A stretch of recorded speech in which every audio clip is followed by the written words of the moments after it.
আরজিকর কাণ্ডের দোষী সঞ্জয় রায়ের মামলা গ্রহণ করল কলকাতা হাইকোর্ট। আদালতে তিনি বেকসুর খালাসের আবেদন করেছিলেন।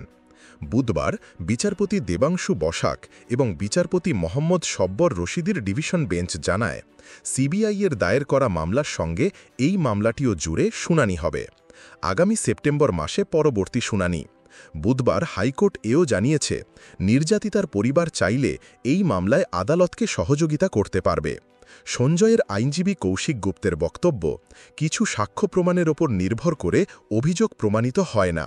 তার মক্কেলকে বেকসুর খালাস দেওয়ার যথেষ্ট কারণ রয়েছে।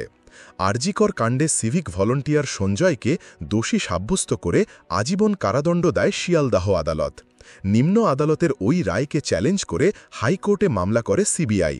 কেন্দ্রীয় তদন্তকারী সংস্থা দোষীর মৃত্যুদণ্ডের জন্য আবেদন করেছে। এমতাবস্থায় বেকসুর খালাস চেয়ে হাইকোর্টে পাল্টা মামলা দায়ের করেন সঞ্জয়। আরজিকরের চিকিৎসক পড়ুয়াকে ধর্ষণ ও খুনের ঘটনায় সঞ্জয়কে শিয়ালদহ কোর্ট গত জানুয়ারি মাসে যাবজ্জীবনের জেলের সাজা দিয়েছিল। সেই রায়কে চ্যালেঞ্জ করে হাইকোর্টে মামলা করেছেন ওই বরখাস্ত সিভিক ভলান্টিয়ারের আইনজীবী। শিয়ালদহ আদালত রায় ঘোষণার পরেই সঞ্জয়ের আইনজীবী বলেছিলেন, উচ্চ আদালতের দ্বারস্থ হব। যে কোনো অভিযুক্ত যিনি দোষী প্রমাণিত হচ্ছেন তার অধিকার থাকে উচ্চ আদালতে আবেদন করার। এই আবেদনের পরিকল্পনা করার জন্য সময় নেব। তিনি এও জানিয়েছিলেন, অপরাধী সাব্যস্ত হওয়া সঞ্জয়কে আদতে নির্যাতিত বলে মনে করছেন তারা।